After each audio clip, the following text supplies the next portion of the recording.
Today we're going to be going over gold making 101 in regards to bankers. Let us begin. Coming in with the banker, the one main character that is your central focal point for sending all of your items towards, and then they list them on the auction house and manage everything for you. This has been around since the early days of vanilla, and into today we're going to be covering over three different aspects of the banker. Starting off with the literal banker is typically a level 1 ult. With that being said, your level 1 ult will get all the way over towards one of your faction main capital cities. I would always recommend Stormwind or Orgrimmar, as they are generally usually the easiest to get to, as the majority of the time and the most common different races are the Orc, Human and Gnome. My personal suggestion, only if you are horde based, is the Vulpera. This is because the Vulpera have a special ability called the Alpaca Saddle Bags, giving you an additional 8 extra inventory slots within your main backpack of your character. This means that you can hold more items on that said character and listing more items to the auction house in one go. This really does help quite a bit with more inventory space, and as such, unfortunately, the Alliance really do dib out when it comes towards inventory management and that type of passive ability overall. But as I said, if you do not have access to a Vulpera, Orc, Human and Gnome are the most common overall. Following on to all of that, we do have add-ons. Now there's two different types of add-ons I would wish to cover for your banker to just get you started with 101 gold making. That is either TSM and Auctionator. Both of these ones do an impeccable job posting items to the auction house, whether that be with TSM's group management system in order to set up different operations to post stuff on the auction house, or failing that, if you want to take a light version approach, you can use the Auctionator add-on, which you can scan the auction house or just immediately list things to the auction house as well. Both of them have shopping features, cancel scanning features. Auctionator, on my personal opinion, works better for cancel scanning than TSM. However, it really does depend on what you feel comfortable using.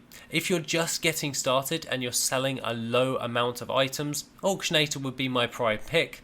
But if you are going to be wanting to start selling mass amounts of things, then TSM is the way forward. And I would highly recommend checking out one of my video series on the basics of TSM overall. Following on towards all of that, we do have your inventory. Now inventory does take into account quite substantially when it comes towards your banker, as you'll be holding items to move, sell and all of that. Your first thing first is your personal bank. Every character has a personal bank along with a reagents bank. You can use that to hold and store items, i.e. reagents, and also other different types of materials, items and unique things you want to hold off on posting too many on the auction house, i.e. say you had 3 pendulums of doom. You'd only really want to be able to sell 1 on the auction house to try and keep the price value at that rate.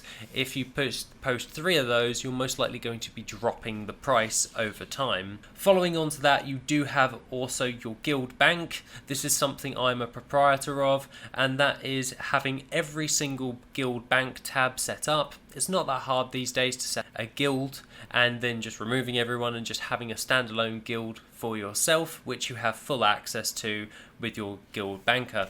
This means that all of your other characters can go join that guild, and as such they can pass items to and from using the guild bank instead of the mailing options, where all of your characters have the mobile banking, so they can be out in the open world farming something up. You can send it through the guild bank tab overall, and hold different types of items for, i.e. crafting, for later crafting to sell on the auction house as well, from crafting those materials into items and then selling them. Following on to that, we do have things that you can use for server flipping. This is if you have multiple bankers on different types of characters, and that would be your war bank, i.e. you will need your banker to be at least level 10, so you would need a level 10 banker on a couple of different servers.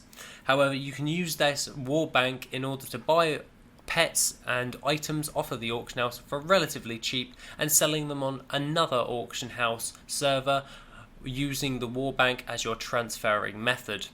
As those two will still have a link with their war bank, you'll be able to just nab those items and you will not have that much of a problem selling those on later down the future if you're willing to do server flipping. Following on to that, you then have your bag space, which is a critical thing to actually get right, and I would always recommend, at the moment, it is the Duskweave bags. These ones are 36 slot, and you need to get the highest possible slot bags as much as you can.